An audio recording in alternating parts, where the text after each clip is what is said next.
It's been said that time is the most precious commodity and the most wasted. If you were truly honest with yourself, how much time would you find that you've wasted? Perhaps it's human nature to constantly look towards the future, forgetting how great a gift each moment truly is. And if there really is no promise of tomorrow, how important is today? For patients diagnosed with breast cancer, each moment holds great value, but also great fear. The fear that the song that we all sing with our lives may not have been sung as passionately as we would have hoped. And in these fears, many questions can arise. Why me? What could I have done to protect myself? Will I have time? Jamie Inman is a 2-time breast cancer survivor and founder of StayInThePink.com.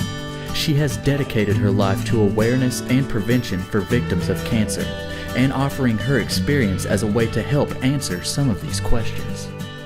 I started Stay in the Pink after my second bout with breast cancer. 17 years ago, I found out I had breast cancer for the first time, and it was detected early by my doctor. And even though it was very upsetting and painful experience, I was able to have probably the least invasive procedure, which was a lumpectomy with radiation. So I recovered fairly rapidly and was able to just return to my life, finishing raising my kids, and just went on. And in the interim, I went way past the 5-year cured rate and went to school, became a trained psychotherapist, and that combined with my experience with cancer didn't come close to preparing me for how much this bout was going to turn my life upside down. I ended up getting it in the same breast. I had an elective bilateral mastectomy with reconstruction, had complications, and ended up having now a total of 7 surgeries. And that was the easy part.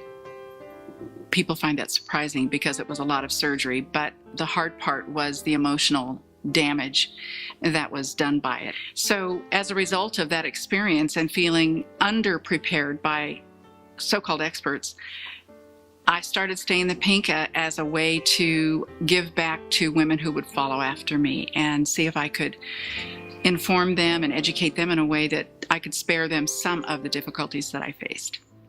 Stay in the Pink began as me as a breast cancer survivor caring about people and wanting to get my story out as a way to encourage them so that they would know that there's life after breast cancer. But I soon realized as I had more and more contacts that my education in a master's program in marriage and family therapy and my experience as a licensed therapist began to add a dimension to the support that I was giving to people. And so as I began to draw on those extra attributes or skills, I began to see that Stay in the Pink could become more than just me telling my story, and it could become an advocacy organization. My heart is always with offering encouragement.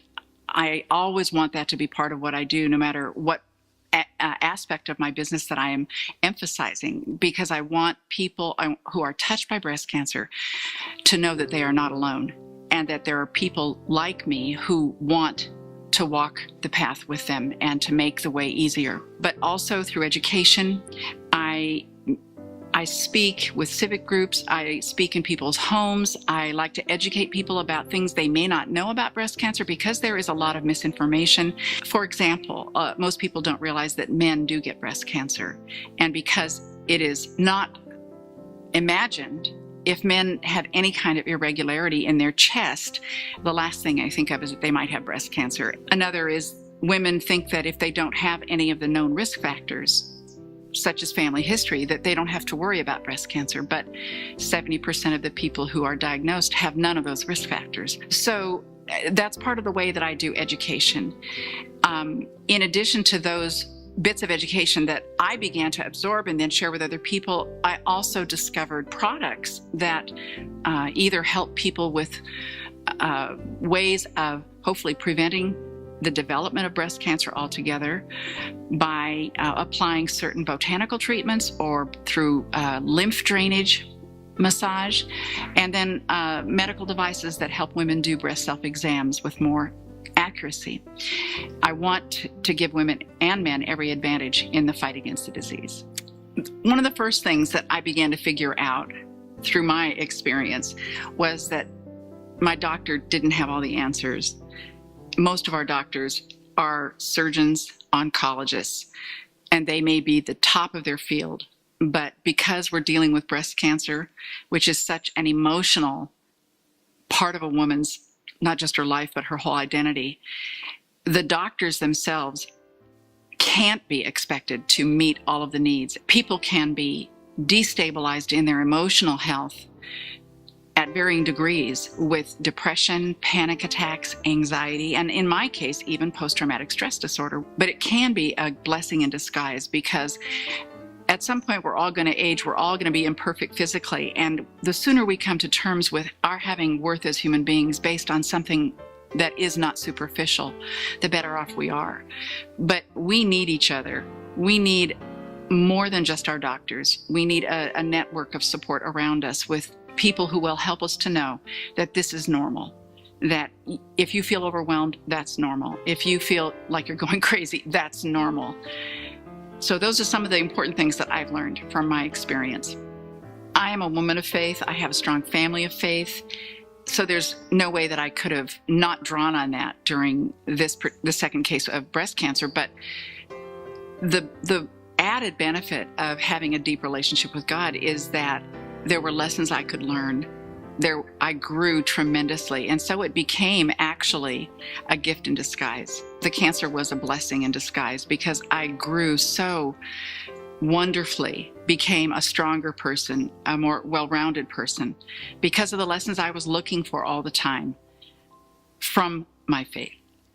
I can't emphasize enough the importance of community in dealing with the whole issue of breast cancer. There's so many ways that community, not just in terms of cities and governments, but just the social network around patients, can make the experience easier for the people who actually have the disease. And then on the individual basis, please follow good breast health practices. The very things that I promote on my website, that I promote in my speaking engagements, I believe in them sincerely. I advocate doing monthly breast exams. I advocate learning how to do breast lymph drainage. I advocate using breast massage and botanical treatments to do whatever we can to prevent the spread of the disease. So there's so many things you can do to be proactive about breast health. I have a website called stayinthepink.com, and I have a contact page there so you can learn a lot about me and the work that I do and my products and everything.